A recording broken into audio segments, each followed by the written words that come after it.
நிறைய சிறப்பான ஜாதகங்களை நம்ம பார்த்துக்கிட்டு வரோம்.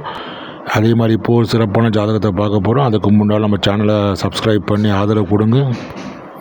ஏற்கனவே அமிதாப் பச்சன் ஜாதகத்தை பார்த்தோம். அவர் கும்பலக்கணத்தை சேர்ந்தவன் சொல்லி பார்த்து அவர் எப்படியெல்லாம் உயர்ந்த நிலைக்கு வந்தார் அப்படிங்கிறதெல்லாம் பார்த்தோம். இப்போ நம்ம பார்க்க போகிறது ஷாருக் கான் அவருடைய ஜாதகம். இவருடைய ஜாதகத்தில் சிம்ம லக்னம் காட்டப்பட்டிருக்கு. சிம்ம லக்னம் அப்படின்னு சொன்னாலே அது ஒரு உயர்ந்த லக்னம்னு சொல்லலாம், ஆளுமை மிக்க லக்னம்னு சொல்லலாம். அவருடைய லக்னாதிபதி 3ஆம் வீட்டில் உபஜயஸ்தானத்தில் அமர்ந்திருக்காரு. இருந்தாலும் சூரியன் அப்படிங்கிறனால துலாம் ராசியில் நீச்ச நிலையில் இருப்பதாக தான் எடுத்துக்கப்படுது. ஆனாலும் இவருடைய ஜாதகத்தில் மற்ற கிரகங்களின் அமைப்பு மிக சிறப்பாக இருக்கிறதுனால இவர் மிகச்சிறந்த உயர்ந்த நிலையை அடைஞ்சிருக்கார் அப்படின்னு சொல்லலாம். இவருடைய ஜாதகத்தில் அடுத்ததாக பார்த்திங்கன்னா செவ்வாய், புதன், கேது எல்லாரும் சேர்ந்து விருச்சிக ராசியில் இணைஞ்சு அமர்ந்திருக்காங்க. செவ்வாய் ஆட்சி வீடு, செவ்வாய்க்கு விருச்சிகம். அந்த இடத்துல புதன் கேதுவோடு இணைஞ்சு செவ்வாய் அமர்ந்திருக்கிறது ஒரு சிறப்பான யோகம் அப்படின்னு சொல்லலாம். அதே மாதிரி சுக்கிரன் தனுசு ராசியில் 5ஆம் வீட்டில் பூர்வ புண்ணிய ஸ்தானத்தில் அமர்ந்திருக்காரு.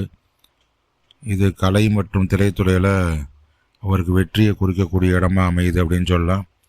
அதே மாதிரி மகரத்தில் சந்திரன் அமர்ந்திருக்காரு. அதே மாதிரி 7ஆம் வீட்டில் கும்பராசியில் சனி ஆட்சி பெற்று சசயோகத்தை கொடுக்குறாரு. அதே மாதிரி 10ஆம் வீட்டில் ராகு இருக்கார். ரிஷபத்தில் ராகு இருப்பது ரொம்ப விசேஷம், சிறப்பான ஒரு தன்மையை கொடுக்கும். 11ஆம் வீட்டில் லாபஸ்தானத்தில் குரு அமர்ந்திருக்காரு. இதுவும் ஒரு சிறப்பான அமைவுன்னு சொல்லலாம். ஆனாலும் மிதுனம் அப்படிங்கிறதுனால கொஞ்சம் வேறுபட்ட சவால்களை கொடுக்கும் அப்படின்னு சொல்லலாம். 11ஆம் வீட்டில் இருக்கக்கூடிய குரு தன்னுடைய 5ஆம் பார்வையாக 3ஆம் வீட்டை பார்க்குறாரு. அந்த இடத்துல சூரியன் நீச்சத்தில் இருந்தாலும் குருவின் பார்வையினால் சுபநிலை அடையுது அப்படின்னு சொல்லலாம். அதே மாதிரி பார்த்திங்கன்னா குருவோடைய 7ஆம் பார்வை லக்னத்துக்கு 5ஆம் வீட்டில் விழுவுது. அருமையான நிலையை காட்டுது அப்படின்னு சொல்லலாம், யோக நிலையை காட்டுது. ஏன்னா குருவின் பார்வை எந்தெந்த வீட்டெலாம் விழுவுதோ அந்தந்த வீட்டெல்லாம் சிறப்படைஞ்சிடும் அப்படின்னு சொல்லலாம். அதே மாதிரி குருவோடைய 9ஆம் பார்வை ஜாதகத்தில் பார்த்திங்கன்னா 7ஆம் வீட்டில் விழுவுது. அந்த இடத்துல கும்பத்தில் சனி ஆட்சி பெற்று அமர்ந்திருக்காரு. அப்போ அந்த இடமும் 7ஆம் இடமும் களத்திரஸ்தானம் மிகச்சிறப்பாக அமையும் அப்படின்னு சொல்லலாம். எப்போதுமே குருவின் பார்வை எந்தெந்த வீட்டெலாம் விழுவுதோ அந்தந்த வீடெல்லாம் மிகச்சிறப்பான நிலையை அடையும். அந்த வீட்டுக்கு உண்டான யோகங்கள் எல்லாமே ஜாதகருக்கு கிடைக்கும் அப்படின்னு சொல்லலாம். இது மாதிரி ஒரு சிறப்பான அமைவு அப்படின்னு சொல்லலாம். அடுத்தபடியாக பார்த்திங்கன்னா அந்த ஜாதகத்தில் என்னென்ன சிறப்புகள் இருக்குது அப்படின்னு சொல்லி பார்க்கணும். ராகு ரிஷபராசியில் கர்மஸ்தானத்தில் உச்சம் பெற்றிருக்காரு அப்படின்னு சொல்லலாம். அதனால் உலக புகழ்பெற்ற நட்சத்திரமாக இவர் விளங்குவதற்கு இது ஒரு காரணமாக அமைஞ்சிருக்கு அப்படின்னு சொல்லலாம்.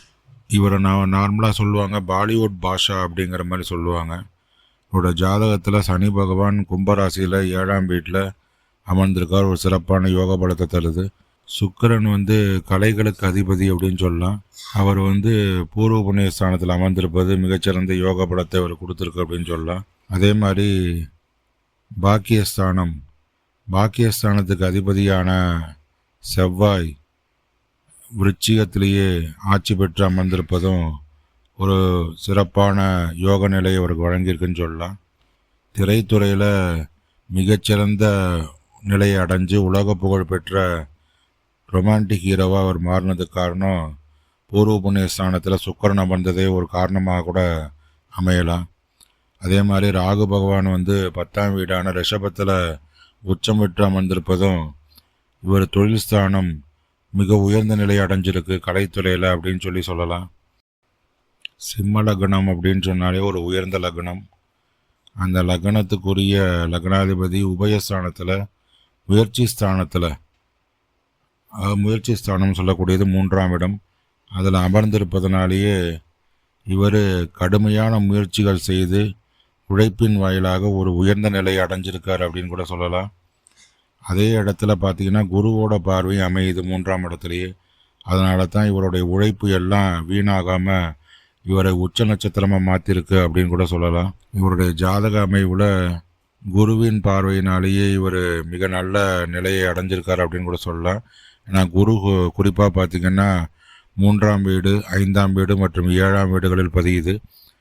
அப்போ இவருடைய முயற்சியெல்லாம் வெற்றியாக மாறியதற்கும், உழைப்பெல்லாம் நல்ல நிலையில் இவரை உயர்ந்த நிலைக்கு கொண்டு போனதுக்கும், அதே மாதிரி சுக்கிரனின் வாயிலாக கலைத்துறையில் மிகச்சிறந்த நிலை அடைஞ்சதுக்கும், அது மாதிரி குடும்ப அமைவு மிகச்சிறப்பாக அமைஞ்சதுக்கும் குருவின் பார்வை கூட ஒரு காரணமாக அமையும் அப்படின்னு சொல்லலாம். ஸோ இந்த ஜாதகம் ஒரு சிறப்பான அமைவை பெற்றிருக்கு அப்படின்னு சொல்லி நம்ம பார்த்துருப்போம். எப்போதுமே ஜாதகத்தில் சில கோளாறுகள் ஏற்பட தான் செய்யும். அந்த கோளாறுகளை சரி செய்ய குருவின் பார்வை அல்லது குருவின் அமைவு நல்ல உதவியை கொடுக்கும் அப்படின்னு சொல்லலாம். அப்படி தான் இவருடைய ஜாதகத்தில் லாபஸ்தானத்தில் குரு அமர்ந்து இவருக்கு சரியான ஒரு உயர்ந்த நிலையை கொடுத்துருக்கு அப்படின்னு சொல்லலாம். அப்போ அந்த குரு அமர்ந்ததுனாலேயே அந்த பார்வை, குருவின் பார்வை 5ஆம் பார்வை, 7ஆம் பார்வை, 9ஆம் பார்வை முறையாக அவருடைய 3ஆம் வீடு, 5ஆம் வீடு, 7ஆம் வீட்டில் விழுந்து இவருக்கு அந்த வீடுகளில் ஏற்படக்கூடிய யோகங்களை வாரி வழங்கியிருக்கு அப்படின்னு சொல்லலாம். இது மாதிரி ஒரு சிறப்பான ஜாதகத்தை நம்ம பார்த்துருக்கோம். இது போன்ற சிறப்பான பதிவுகளுக்கு அன்னை அபிராமி அஸ்ட்ராலஜி சேனலை சப்ஸ்கிரைப் பண்ணுங்கள். நன்றி, வணக்கம்.